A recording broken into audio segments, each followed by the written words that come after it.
What would you do if your own brother looked your 9-year-old son straight in the eyes at a family barbecue and said, loud enough for everyone to hear, "Burgers are only for kids with a future"? Picture this: sunshine pouring over the backyard, grill smoke curling into the air, kids laughing and chasing each other with water guns, classic rock playing low from a Bluetooth speaker.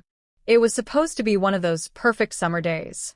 I'm Sarah, and that afternoon at our annual family barbecue, my little boy Ethan, barely 9, polite as ever, walked up to the grill with those big hopeful eyes and asked his uncle, "Uncle Marcus, can I please have a burger?"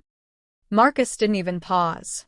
He smirked, flipped a patty, and shot back, "Those are only for kids with a future, buddy." The words landed like a slap. The yard went quiet for half a second, then a few awkward chuckles rippled through the adults. Even his wife Lisa gave that tight, approving smile, like he'd just dropped some clever dad joke wisdom. My parents looked away. Cousins pretended to be suddenly fascinated by their plates. And Ethan? He just froze. No tears yet, but I saw his shoulders drop, the way his small hands twisted together like he was trying to disappear. Before we continue with this video, please like, subscribe, and turn on the notification bell for updates. I'm Sarah. I've always been the quiet one in the family, the sister who doesn't brag, doesn't start drama, doesn't make scenes. Marcus? He's the golden child, 6-figure job, big house on the hill, always talking about his legacy and how his son is already in advanced coding camps at age 10. He loves reminding everyone who's winning at life. That day, though, he crossed a line I didn't even know he could cross. And what he didn't realize, what nobody at that grill realized, was that I had been quietly building something of my own for years. Something solid. Something that didn't need applause or Instagram posts to prove its worth. I didn't scream. I didn't cry. I didn't even argue. I just reached for 2 clean plates, put my hand on Ethan's back, and started walking. But the real shock, it didn't end when we left the yard. At 11:55 that night, my phone lit up with a text from Marcus. 4 desperate words that proved just how fast pride can crumble. Stick with me. You're not going to believe what he begged for. Everyone expected me to snap back. To yell. To defend my son right there by the grill. I didn't. Instead, I felt this cold, clear calm settle over me, like the moment before a storm finally breaks. I looked at Ethan. His eyes were still glued to the ground, cheeks flushed with that quiet shame kids feel when they realize the adults they trust just hurt them on purpose. I took his small hand in mine. No words, just gentle pressure that said, "We're okay. We're leaving." I reached past Marcus, close enough that my arm brushed his, and grabbed 2 fresh paper plates from the stack. Then I walked to the side dishes. Loaded Ethan's plate with potato salad, grilled corn, watermelon slices. Put the same on mine. The whole time the backyard watched in stunned silence. Marcus tried to laugh it off. "Come on, Sarah, it was just a joke. Lighten up." I didn't even turn around fully, just paused at the edge of the patio and said, loud enough for everyone to hear, "Jokes don't make children feel worthless." Mom started to speak, "Sarah, honey," but I kept walking. Straight past the picnic tables. Past the cousins who suddenly found their phones fascinating. Past Dad, who looked like he wanted to disappear into his lawn chair. We reached the gate. I opened it. Ethan stepped through first. Behind us, the chatter started up again. Awkward, forced, like nothing had happened. But something had. We got in the car. I buckled Ethan in. He still hadn't cried, but his voice was tiny when he finally spoke. "Mom, does Uncle Marcus hate me?" That question broke something inside me. I drove us home in silence at first, gripping the wheel so hard my knuckles turned white.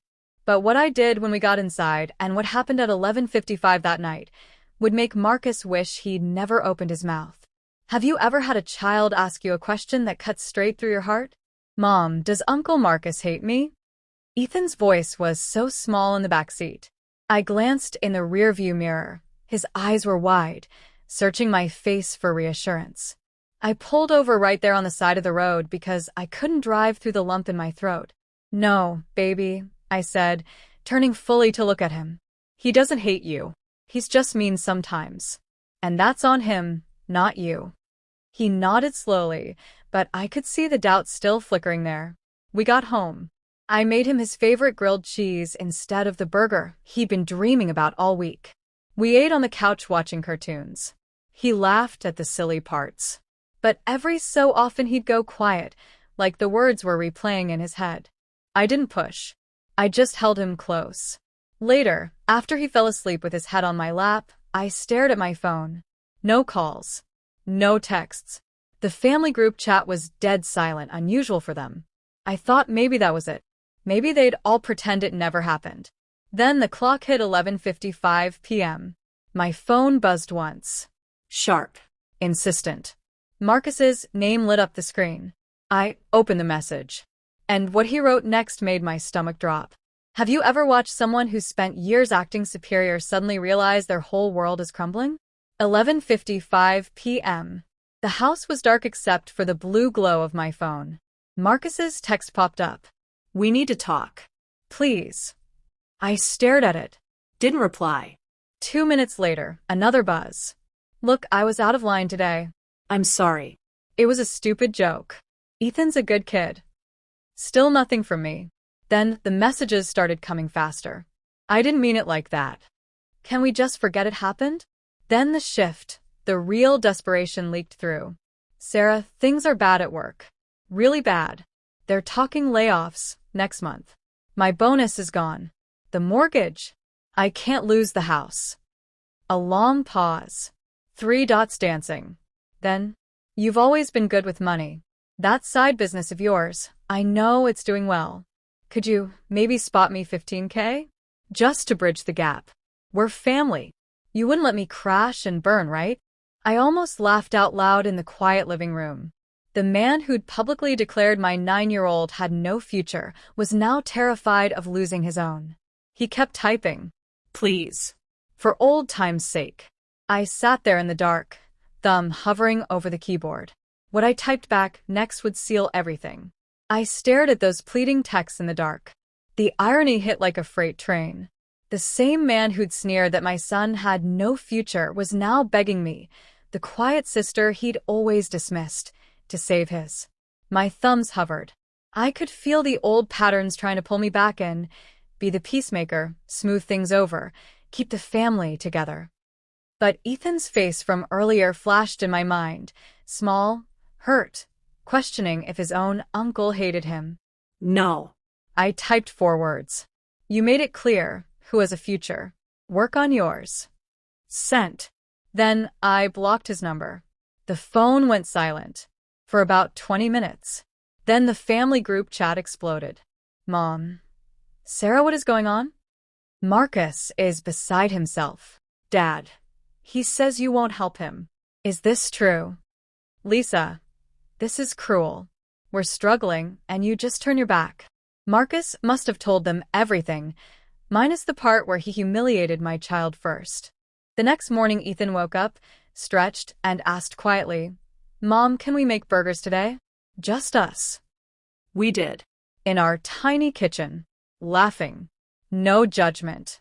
No futures required. But across town, Marcus was learning something brutal. And the family was about to learn it too. Remember the opening question I asked you? What would you do if your own brother humiliated your child in front of the whole family? I chose peace over performance. I chose my son's heart over fake family harmony. That single text I sent Marcus. You made it clear who has a future. Work on yours. Cut deeper than any screaming match ever could. He didn't reply after the block. But the fallout rolled in anyway. Calls from Mom at 7 a.m. How could you be so cold? He's your brother. Dad left a voicemail.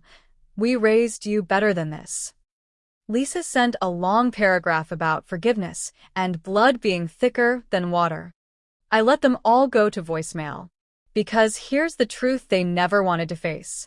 For years I had quietly bailed them out.